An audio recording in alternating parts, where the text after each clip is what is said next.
Hello la Snacking Family, c'est Emmanuel. Je suis content d'être avec vous aujourd'hui. On va vous présenter une catégorie spéciale, ça va être les huiles. Mais tout d'abord, likez, souscrivez et partagez cette chaîne avec vos amis ou vos collègues qui veulent entendre toutes les informations sur toutes les catégories de produits que vous pourrez retrouver en magasin. Et n'oubliez pas qu'on a notre série Friday Shopping avec cet épisode notamment qui sort tous les vendredis et notre podcast tous les mercredis où on va inviter les fondateurs de marques saines et alimentaires. Et n'oubliez pas d'aller sur notre site internet snackingpodcast.com. Aujourd'hui, on va vous présenter les huiles. Pourquoi les huiles? Parce qu'on en retrouve à 90% dans presque tous les aliments, tous les produits que vous consommez dans vos magasins alimentaires. Et on va vous présenter les meilleurs et les pires. Donc, ceux vraiment à éviter, ça va être cette catégorie ici, comme l'huile d'arachide, l'huile de tournesol ou encore l'huile de colza. On va vous expliquer pourquoi ce sont des huiles à éviter. Tout d'abord, ce sont des huiles raffinées. Donc la méthode de fabrication, ils vont rajouter des produits chimiques, ils vont rajouter des solvants comme l'hexane. L'hexane, c'est un solvant chimique qui va faire en sorte que l'huile soit extraite beaucoup plus facilement, beaucoup plus vite et qu'on extrait l'huile de la graine de tournesol complètement à 100%. Ils disent que ça n'a aucun impact sur le corps humain, mais ça chez Snacking, malheureusement, on n'y croit pas trop. Et même si ça serait le cas, il n'y a aucune personne, je pense, qui voudrait avoir son repas mélangé avec des solvants chimiques et qu'on leur dise que ça n'a aucun impact pour le corps humain. Deuxièmement, pourquoi c'est tellement vu partout dans tous les magasins? Parce que ce n'est pas cher. Et si ce n'est pas cher, ça veut dire que ce n'est pas cher aux fabricants de construire cette huile. C'est une huile qui est vraiment raffinée. C'est une huile où on va mettre beaucoup de choses, on va la chauffer. Et il faut savoir que dans toutes les huiles, ça contient des oméga 3 et des oméga 6. Qu'est-ce que les oméga 3 et les oméga 6? Ce sont des antioxydants qui vont permettre à votre corps de protéger contre tout ce qui est maladie cardiovasculaire, de protéger vos corps et surtout les vitamines E. Les vitamines E sont très bien pour le corps et pour votre santé. Et malheureusement, lorsque c'est très raffiné et très modifié, on tue toutes ces vitamines et ça donne en fait une huile qui n'est pas riche vraiment et qui n'est pas bon pour la santé. Et l'autre chose, c'est que c'est une huile qui n'est pas chère, donc c'est pour ça que tout le monde l'utilise. Il faut savoir que dans les années 30, 40 et un peu après, l'huile de tournesol était pas beaucoup utilisée. On utilisait plus de l'huile vierge. Donc l'extraction est beaucoup plus simple. Elle n'est pas chauffée à de hautes températures, donc elle garde toutes ses vitamines. Et c'est après que les industriels ont commencé à communiquer sur l'huile de tournesol et les huiles raffinées, où ils disaient que c'est mieux pour la santé. Et c'est pour ça qu'on a connu un boom avec toutes les huiles qu'on a en magasin. Prenez bien le temps de regarder tous les ingrédients quand vous faites vos courses alimentaires et vous allez voir que l'huile de tournesol y est beaucoup parce que c'est une huile qui n'est pas chère. Par contre, on a une autre alternative. Vous pouvez y aller, hein? Ah, non, vous n'avez pas passé à la télé. Vous inquiétez pas. Non, vous inquiétez pas. C'est souvent comme ça, dès qu'on fait des vidéos, on nous demande beaucoup de conseils. Et c'est vrai que des fois, on prend un peu la place. Mais une alternative vraiment bien, ça va être l'huile d'olive vierge extra, où vous pourrez retrouver d'autres noms comme pressée à froid ou première pression à froid. Et la particularité de celle-là, c'est qu'elle est bio. Pourquoi on veut une huile pressée à froid? C'est parce qu'elle va garder tous ses nutriments. 2, elle ne va pas être raffinée, ça veut dire que la méthode de production va être beaucoup plus simple.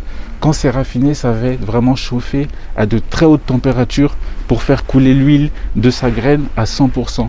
Et lorsque c'est pressé à froid, ça va être pressé mais à une température vraiment contrôlée pour garder tous ses nutriments. Et il faut savoir que sur l'huile d'olive pressée à froid, ou les autres huiles aussi, ça peut être aussi de l'huile de tournesol par exemple, mais cherchez bien le terme pressé à froid car la méthode de fabrication n'est pas la même. Et cela, ça va garder ces oméga 3 et ces oméga 6. C'est ce qui va permettre de fournir l'essentiel à votre corps et tous les vitamines E qu'ils ont besoin. Et il faut savoir que ces oméga 3, ce sont des antioxydants que le corps ne peut pas produire.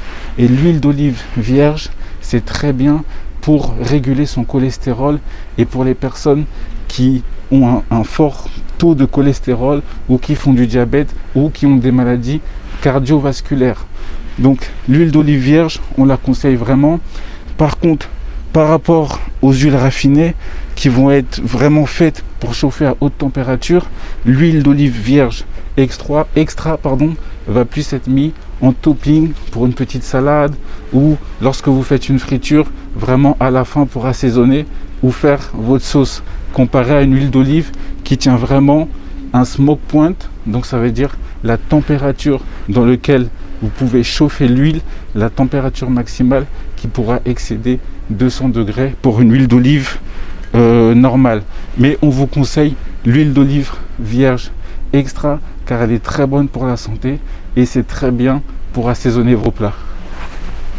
Les huiles vierges vont réduire le LDL, c'est-à-dire le mauvais cholestérol, et vont augmenter les HDL, donc les bons cholestérols, grâce aux oméga 3 et 6 que vous pourrez retrouver dans les huiles vierges et notamment l'huile d'olive vierge extra.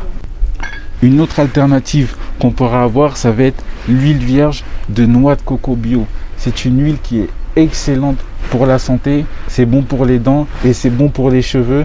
Les femmes s'en servent beaucoup pour les cosmétiques et pour faire des lotions. Donc c'est une huile qui est assez versatile et c'est très bien pour les repas parce que ça garde tous ses nutriments, ça garde tous ses bienfaits et ça peut rajouter un petit goût à vos recettes. C'est vrai que l'huile de coco va rajouter son goût et ses saveurs. Et c'est vrai que souvent, on ne veut pas avoir le goût de coco, par exemple, dans sa salade ou dans sa friture. Donc, on pourrait prendre une alternative comme de l'huile d'olive vierge non raffinée. Et la particularité des huiles vierges, c'est que le goût est beaucoup plus prononcé. Donc, on en met un peu moins.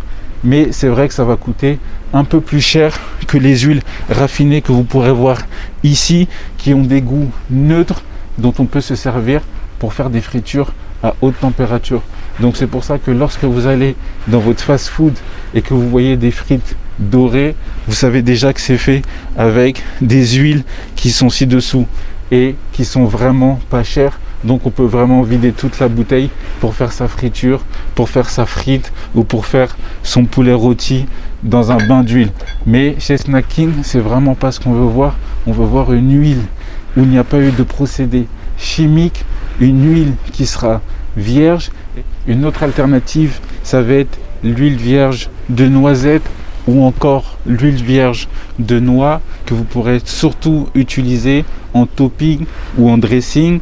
On n'en met pas beaucoup, c'est la particularité des huiles vierges parce qu'il y a un goût qui est très prononcé et pour le prix, c'est vrai que c'est pas donné. On a 25 centilitres pour 6,69 € pour l'huile de noisette et presque 6 € pour l'huile vierge de noix. Mais ce sont des huiles qui sont très bonnes pour la santé et qui vont garder tous ces nutriments. Il y a une autre huile aussi, ça va être l'huile d'Enka Inchi qui est assez nouveau et vous pourrez retrouver dans l'épisode 5 de notre podcast avec la marque June qui nous parle des huiles d'Enka Inchi et vous pourrez retrouver tous les bienfaits, tous les nutriments et aussi son origine dans le podcast de Snack King. On est de retour dans notre magasin favori alimentaire et on est tombé sur une pépite, ça va être l'huile vierge d'avocat. L'huile vierge d'avocat, c'est vraiment notre favorite parce que, elle va garder un goût neutre pour les assaisonnements et elle a un smoke point à plus de 200 degrés et elle va garder tous ses bienfaits et tous ses nutriments. Il faut savoir que c'est une huile qui est riche en vitamine E, donc très bien pour vous garder en forme et vous garder en bonne santé. Ça va être une huile aussi qui va être très bien pour les cheveux. Donc l'huile vierge d'avocat, on vous la conseille parce que ça aura un goût neutre comparé à l'huile par exemple d'olive vierge où ça va rajouter un petit goût prononcé. On a d'autres alternatives qu'on peut vous proposer, ça va être l'huile vierge de cameline qui est très bien pour les assaisonnements pour vos repas. On a aussi l'huile vierge d'argan. L'huile vierge d'argan alimentaire pressée à froid, ça va être très bien. Elles sont toutes riches en vitamine E. Et on a l'huile vierge de noisette, aussi riche en vitamine E.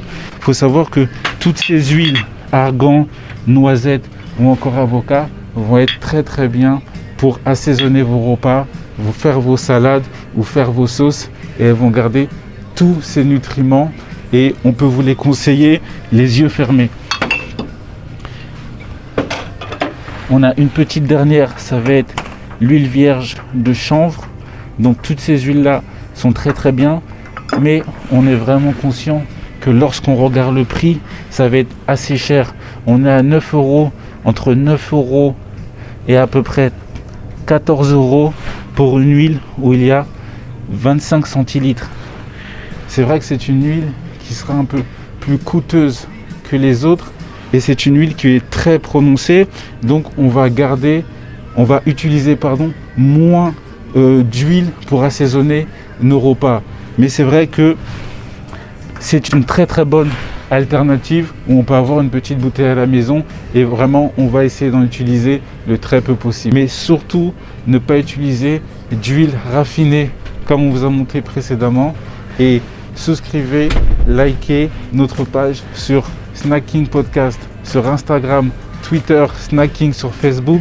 Et si vous voulez retrouver d'autres vidéos Friday Shopping, n'hésitez pas à être connecté et nous laisser un petit commentaire juste en dessous.